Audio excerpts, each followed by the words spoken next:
Here are 8 new features in Microsoft Teams. The first new feature is the ability to update your PowerPoint Live in real time if you make a change. I've been waiting personally years for this one. I'm very excited that it's out. Now, let's say I'm in a Teams meeting like I am here, and I have a PowerPoint deck, and I looked at the date and I say, oops, wrong date. I need to change a slide, or maybe there's a slide later on in the deck, and I notice, oh my gosh, I had the wrong information. I want to update it in real time.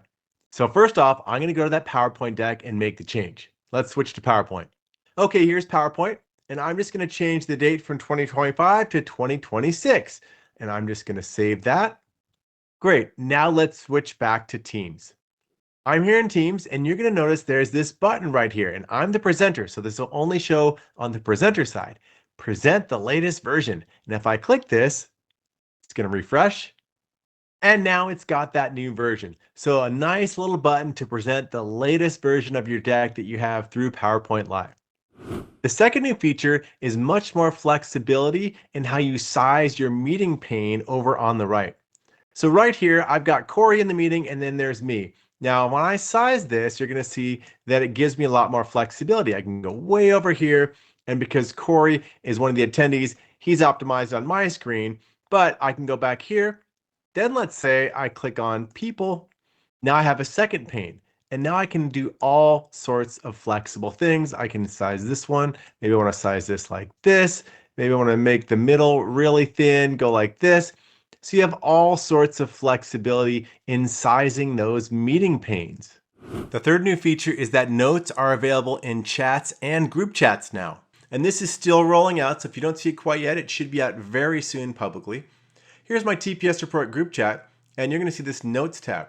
I'll click here, and now I can have notes for the group chat. Is Bill Lumberg coming? I can do checklists. This is basically like a loop page. These are shared notes right here in my group chat, and people can always access them. I also have a chat with Corey Gray, so if I click here, I've also got that little notes area. I click, and I've got my loop notes page right here. Also along the bottom, you can see there's this quick access list. So if I want to have a voting table, I click there, it pops it right in. The fourth new feature is a new Teams efficiency mode, and this allows underpowered devices, or maybe you have a low bandwidth situation or lower RAM. Now you can set Teams into efficiency mode. And this one is just starting to roll out, so if you don't see it yet, stay tuned. It's June 2026, should be rolling out broadly soon. I'll go to the three-dot menu, and I will choose Settings. Now in the General tab, you're just going to scroll down, and at the bottom there's this new efficiency mode. Now it's set to default to say use only when resources are low, but you can say never use efficiency mode if maybe you're always plugged in, you've got a super powered device, or if you have a low powered device or low bandwidth, you can say always use efficiency mode, and that will reduce processor and memory use at all times. And just to read what it says exactly for efficiency mode, this mode reduces processor, memory, and network usage, is ideal for lower performance devices or those under heavy load. And turning this on may affect some functionality, such as camera resolution. So if you're saying always use efficiency mode and you're doing video calls, it'll be lower camera resolution, but for a lot of people, that's just fine. The other thing to note is when you turn on efficiency mode in the upper left, you're going to see this nice little green leaf. The fifth new feature is the ability to split your chats out into muted and meetings separate from your other chats. Right here, I'm in chat, and you can see I've got a regular chat, there's a meeting chat, there's a couple of chats that I've muted. There's a new option to be able to delineate those.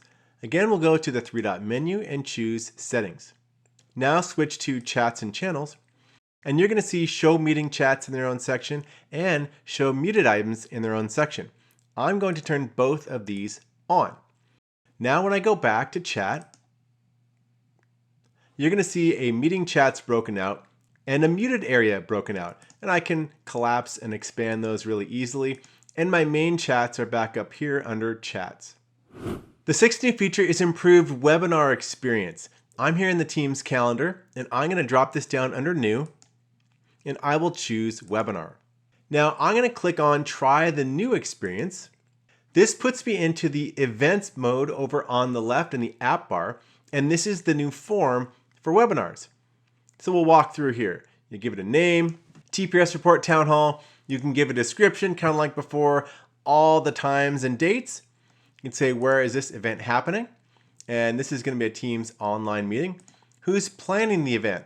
This is where you send out the invites. You can have co-organizers and presenters. Who can attend?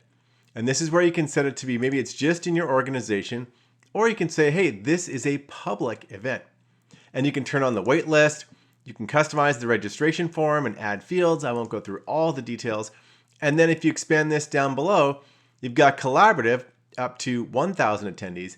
Now here's the big kicker. For broadcast, you can go up to 10,000 attendees, which is really powerful. So we're going to set that. And my max event capacity is 10,000 attendees. And you still have things like event chat, Q&A, etc. Now I'll hit save and continue. All right, we'll confirm. Now you see over on attendees, 10,000 spots available. You can add your banner image, Q&A can be enabled.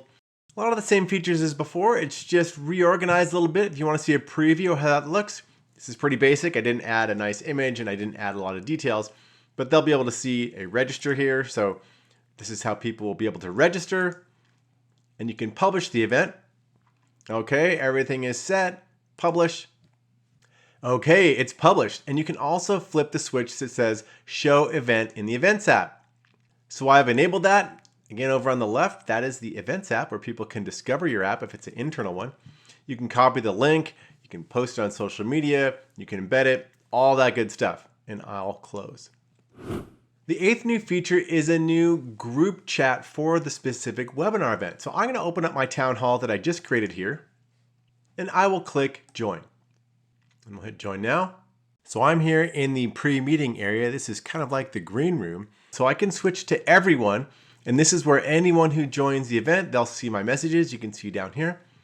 But if you want to have that little side chat with just the people, the organizers and presenters, this is the event group chat. So this is a new update for webinars. If you want to keep up with all the latest Microsoft updates and tips and tricks, subscribe to my channel and then just ring the bell so you get all the latest videos that I post.